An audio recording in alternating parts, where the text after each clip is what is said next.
A bone-deep winter cold gripped the town that night, the kind that crept beneath thick coats and stung through woolen gloves. Snow drifted from the sky in slow, ghost-like spirals, coating rooftops and fences with layers of icy white. Windows glowed faintly in the distance as families huddled inside, warm and unaware of what the night hid outside. But among the quiet houses and sleeping streets, one small figure moved through the shimmering frost. A little girl bundled in a red coat, her boots crunching into the blanketed path. Her breath came out in thin puffs that faded into the biting air. She held her arms around herself, wishing she could escape the cold's merciless grip. Halfway down the street, just as she adjusted her scarf, a barely audible sound reached her ears, a fragile, broken whimper. She paused. At first she thought it was the wind playing tricks with her imagination, but then it came again, clearer. Trembling with desperation, her heart tightened. She turned toward the direction of the sound, feeling a strange mix of dread and curiosity guiding her steps. Near an old, weather-worn fence beside an abandoned cabin, she noticed two small mounds of snow that seemed a broken bar alive. She blinked against the falling flakes, stepped closer, and gasped softly. Two puppies, tiny, helpless, shivering uncontrollably. Their fur was dusted with frost, their noses tucked onto each other as they fought the icy night with what little warmth they had left. Their bodies trembled so violently it was painful to watch. The girl's eyes immediately filled with tears, her heart twisting tighter with each pitiful whimper. Her parents' rules echoed in her mind. They never allowed stray animals in the house. But right now, nothing mattered except the tiny lives slowly slipping away in front of her. Kneeling in the snow, her hands trembling, she whispered, "It's okay, I'm a broken bar, I won't let you freeze." In that moment, she made a decision that would reshape everything. Very gently, she scooped the weak puppies into her arms. Their bodies were icy to the touch, so cold she felt the chill through her gloves. Without a second thought, she tucked them inside her coat, pressing them against her chest. She stood up quickly, her breath trembling as she hurried toward her house. Every step felt like a race against time. Reaching the backyard gate, she moved silently, careful not to draw attention. Snow clung to her boots as she climbed the stairs leading to the back entrance. She pushed the door open a crack, slipped inside, and closed it behind her as quietly as possible. Her heart pounded as she tiptoed past the kitchen and into the hallway, terrified her parents might appear. But luck was on her side. They were still in the living room, their shadows flickering against the curtains. Upstairs, she rushed into her room and shut the door. The warm air inside felt like a blessing. Quickly, she placed the puppies on her bed and wrapped them in an old quilt. Their shivers slowly softened as they curled into the warmth. She hurried to the kitchen,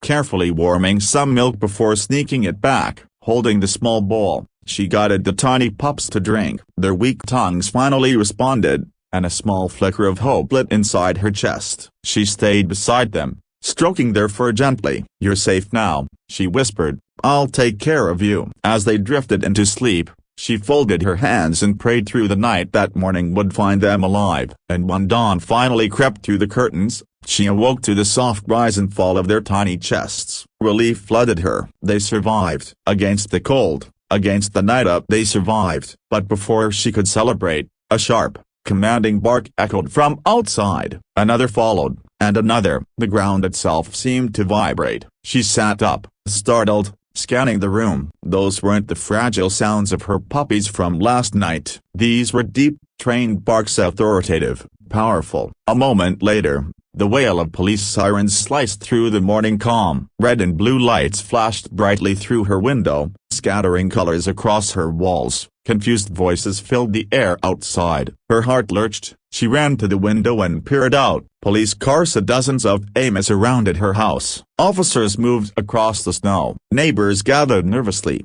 whispering, pointing, staring. Her parents burst into her room. "What's going on?"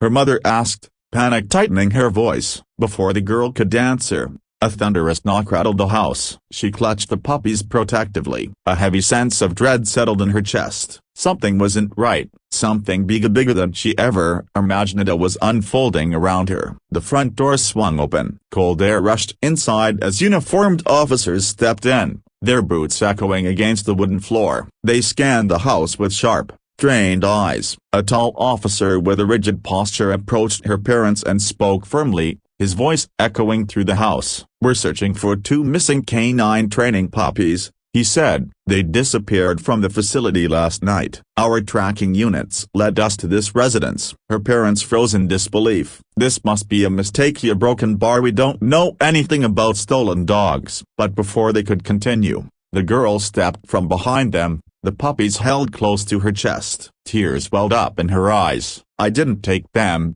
she said in a trembling voice. "I found them outside a broken bar in the snow. They were freezing. I only wanted to help." The house fell into utter silence. The officer studied her carefully. Then he crouched down until he was eye level with her. Something in her eyes of fear, honesty, innocence softened his expression. "You're saying you found them alone?"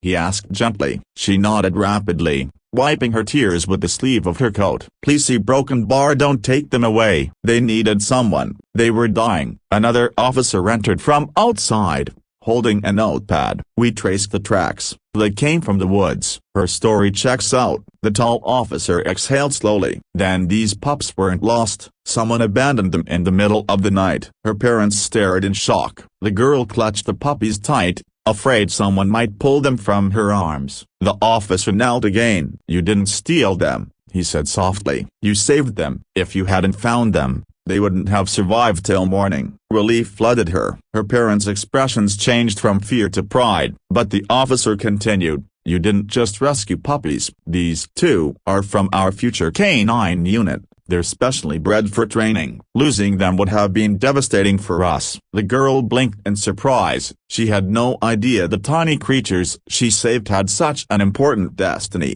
By the afternoon, word of the little girl's bravery spread through the entire town like wildfire. People who had whispered earlier now looked at her with admiration. Reporters gathered outside, eager to capture the story of the tiny hero who saved two canine puppies from freezing to death. Later, the police chief himself arrived. He stepped out of his vehicle with a warm yet solemn smile, carrying a framed certificate. He knelt before the girl and said, "Heroes don't always wear uniforms. Sometimes they come in the form of a brave child who refuses to walk away when someone needs help." He handed her the certificate of bravery. Her parents stood behind her, tears shining in their eyes. That evening, she was invited to the canine training center. The puppies were checked by vets and deemed healthy, all thanks to her. One of them, a playful pup with oversized floppy ears, kept following her around. He nudged her hand, wagged his tail, and wouldn't leave her side, as if recognizing her as the one who bought him a second chance at life. The girl laughed, hugging him close. In his warm fur, she felt a sense of comfort and connection she hadn't expected. As the sun set and she prepared to leave, she whispered to the puppies, "That night, I thought I was saving your life as a broken bar, but maybe you were saving mine too." And for everyone who heard her story, it became a reminder that kindness, no matter how small, could spark miracles that touch an entire community. A bone-deep winter cold gripped the town that night, the kind that crept beneath thick coats and stung through woolen gloves. Snow drifted from the sky in slow, ghost-like spirals, coating rooftops and fences with layers of icy white. Windows glowed faintly in the distance as families huddled inside, warm and unaware of what the night hid outside. But among the quiet houses and sleeping streets, one small figure moved through the shimmering frost. A little girl bundled in a red coat, her boots crunching into the blanketed path. Her breath came out in thin puffs that faded into the biting air. She held her arms around herself, wishing she could escape the cold's merciless grip. Halfway down the street, just as she adjusted her scarf, a barely audible sound reached her ears, a fragile, broken whimper. She paused. At first she thought it was the wind playing tricks with her imagination, but then it came again, clearer. Trembling with desperation, her heart tightened. She turned toward the direction of the sound, feeling a strange mix of dread and curiosity guiding her steps. Near an old, weather-worn fence beside an abandoned cabin, she noticed two small mounds of snow that seemed a broken bar alive. She blinked against the falling flakes, stepped closer, and gasped softly.